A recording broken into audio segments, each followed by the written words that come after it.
안녕하세요. 옆집 강아지입니다. 처음 대학생이 되고 투자를 해보겠다고 마음을 먹었는데 어떻게 해야 되는지 모르시겠다고요? 증권사 어플은 한번 깔아봤는데 그 이후에 어떻게 해야 되는지 모르겠다 하신다면 지금 이 영상을 보고 저와 함께 투자하시죠. 우선 증권사 어플 이런 거는 다 깔았을 테니까 그냥 핵심적인 이야기만 먼저 드릴게요. 가장 첫 번째, 본인의 투자 성향을 파악해야 한다. 먼저 대학생 시드 충분하지 않죠.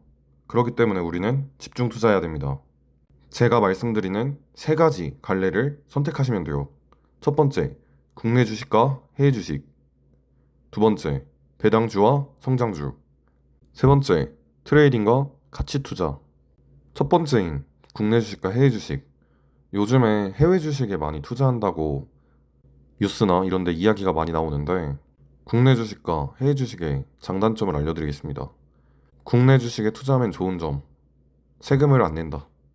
여러분 대학생인데 세금 같은 거 아직 잘 모르시죠? 해외 주식의 경우 이득이 250만 원을 넘게 되면 양도소득세 22%를 내게 됩니다. 에이, 내가 250만 원 이상 벌겠어? 라고 생각하신다면 오산인 게 금액이 커져 나중에 1000만 원 이 정도를 벌게 된다면 250만 원 제외하고 750만 원의 22%, 165만 원을 세금으로 내게 됩니다.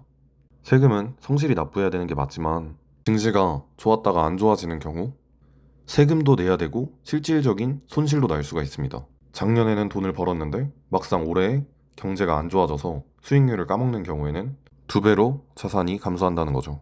그 밖에도 국내 주식은 우리가 충분히 정보를 알 수 있고 엔터테인먼트 같은 기업은 훨씬 유리하다라고 판단하시면 되겠습니다. 한마디로 비교적 잘 아는 기업에 투자할 수 있다. 그렇다면 해외 주식, 흔히 우리가 아는 굴지의 대기업, 테슬라, 애플, 마이크로소프트, 스타벅스, 코카콜라 같은 글로벌 기업들을 투자할 수 있다. 이름만 들어도 우리가 아는 기업들에 투자할 수 있다. 라는 장점이 있습니다. 또 다른 차이점으로는 국내 주식에는 상한가, 하한가라는 플러스 30%, 마이너스 30%의 제한이 하루에 걸려 있습니다. 반면에 우리가 흔히 투자하는 미국 주식의 경우에는 상한가, 하한가가 없어서 정말 엄청난 수익을 얻을 수도 있고 엄청난 손실을 겪을 수도 있습니다. 다음 두 번째, 배당주와 성장주.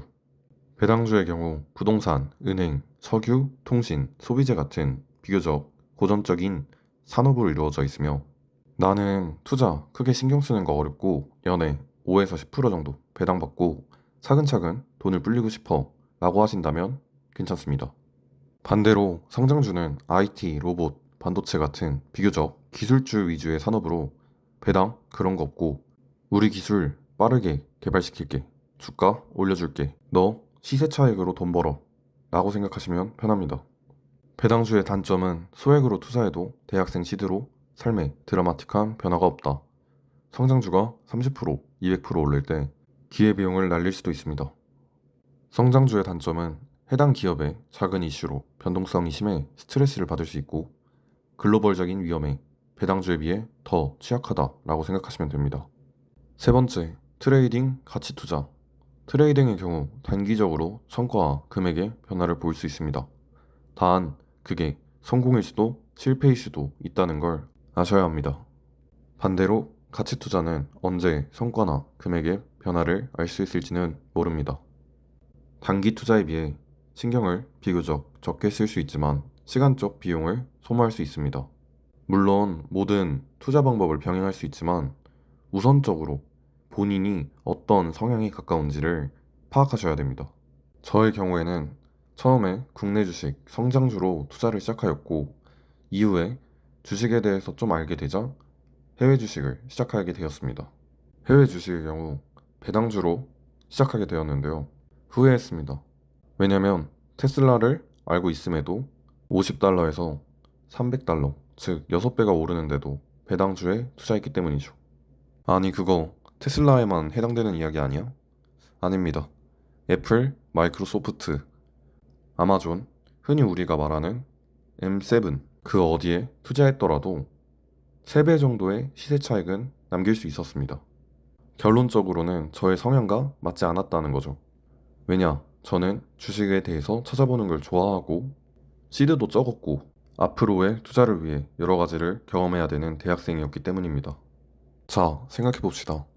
연에 1,000만 원을 벌기 위해서는 약 2억 원을 5%의 배당 상품에 투자해야 받을 수 있게 됩니다.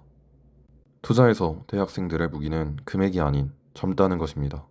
배당주 좋습니다. 시드가 많은 사람한테는. 근데 여러분이 시드가 적은 대학생이라면 절대로 이 금액에서 오는 격차를 극복할 수 없습니다. 그래서 어떡하라는 거냐? 투자 성향을 골랐는데 왜 대학생이면 성장주만 투자하라는 거냐? 합리적인 판단과 선택을 해보라는 겁니다. 이는 성장 중인 나라의 부동산과 같습니다. 미리 좋은 집을 선점한 사람들과 똑같은 방식으로는 그 차이를 메꿀 수 없습니다.